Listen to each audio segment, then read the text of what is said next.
کیا، جب ہم جنازے کی نماز پڑھتے ہیں، سامنے جنازہ ہوتا ہے، تو جنازے کی نماز میں ہم رکوع نہیں کرتے، سجدہ نہیں کرتے، ایسا کیوں؟ ہر نماز میں رکوع ہے، ہر نماز میں سجدہ ہے، مگر جنازے کی نماز میں نہ رکوع ہے نہ سجدہ، ایسا کیوں ہے میرے بھائی؟ اس لیے کہ سامنے جنازہ رکھا ہے، اور اسلام کے اندر اتنا بھی پسند نہیں کیا گیا کہ سامنے اگر جنازہ بھی رکھا ہے تو اس کے آگے سجدہ کیا جائے یا اس کے آگے رکوع کیا جائے۔ سوچو، جو اسلام جنازے کی نماز میں رکوع اور سجدہ نہیں رکھتا ہے تاکہ کسی لاش کے سامنے سجدہ نہ ہونے پائے، اس اسلام میں کسی قبر کے آگے سجدہ کرنے کی اجازت کیسے ہو سکتی ہے؟ بنگال میں کلیا چک ایک جگہ ہے، کلیا چک میں ایک مسجد میں گیا نماز پڑھنے، پروگرام تھا میرا، وہاں پہ میں گیا تو دیکھا کہ مسجد کے اندر قبر موجود ہے، تو بہت پریشان ہو، اہل حدیث کی مسجد ہے اور مسجد کے اندر قبر ہے۔ میں نے کہا بھائی اہل حدیث کی مسجد میں قبر کہاں سے آئی؟ کہا مولانا صاحب بہت پہلے سے یہ قبر ہے۔ میں نے کہا جتنے بھی پہلے سے یہ قبر ہو، یا تو آپ مسجد کو توڑ کر کے قبر، جہاں سے قبر ہے اس کے باہر مسجد کی باؤنڈری کر دو، یعنی قبر مسجد کے اندر یا مسجد قبر کے اندر نہیں ہونی چاہیے۔ میں نے کہا دو راستہ ہے، یا تو آپ مسجد کی باؤنڈری کم کر لو، یا پھر اس قبر سے جو بھی مرنے والے کی لاش ہے، اب تو کافی دن کی قبر ہو گئی، تو اس کی لاش کے جو بھی بچے ہوئے پارٹ پرزے ہیں اس کو اٹھا کر کے نکال کر کے کسی دوسرے قبرستان میں لے جا کے دفن کرو۔ لوگوں نے کہا مولانا صاحب آج تک تو کسی نے بیان ہی نہیں کیا۔ میں نے کہا میں بتا رہا ہوں بھائی، مسئلہ یہی ہے، جا کے فتویٰ لے لو۔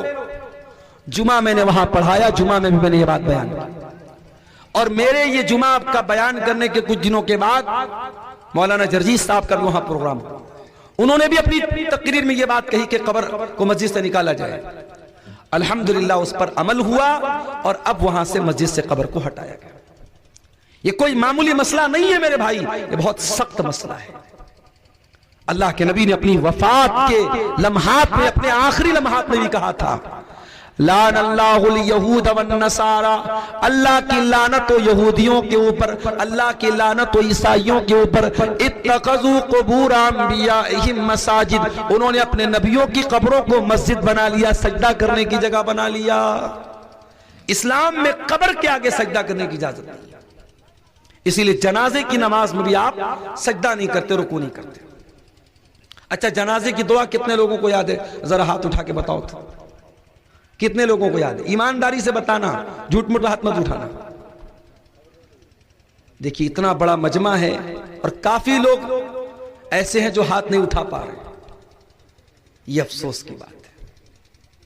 آپ اپنے دنیا کے کاموں میں بہت ماہر ہیں، اپنی راجنیتی کے معاملے میں بہت ماہر ہیں، اپنی کھیتی باڑی کے بارے میں بہت جانکار ہیں، لیکن آپ کو جنازے کی نماز کی دعا تک نہیں آتی۔ یہ افسوس کی بات نہیں ہے۔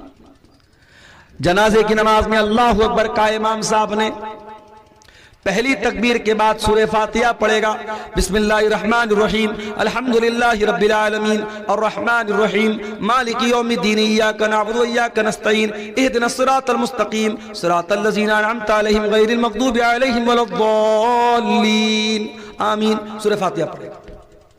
اس کے بعد کوئی سورت ملا لے گا، بسم اللہ الرحمن الرحیم، قل هو اللہ احد اللہ الصمد لم یلد ولم یولد ولم یکن له کفوا احد۔ اس کے بعد امام کہے گا اللہ اکبر۔ اس میں رفع یدین کر بھی سکتے نہیں بھی کر سکتے، دونوں طریقہ جائز ہے۔ اگر آپ چاروں مرتبہ رفع یدین کرے تو بھی چلے گا، اور صرف ایک مرتبہ رفع یدین کر کے ہاتھ باندھے رہے تو بھی چلے گا۔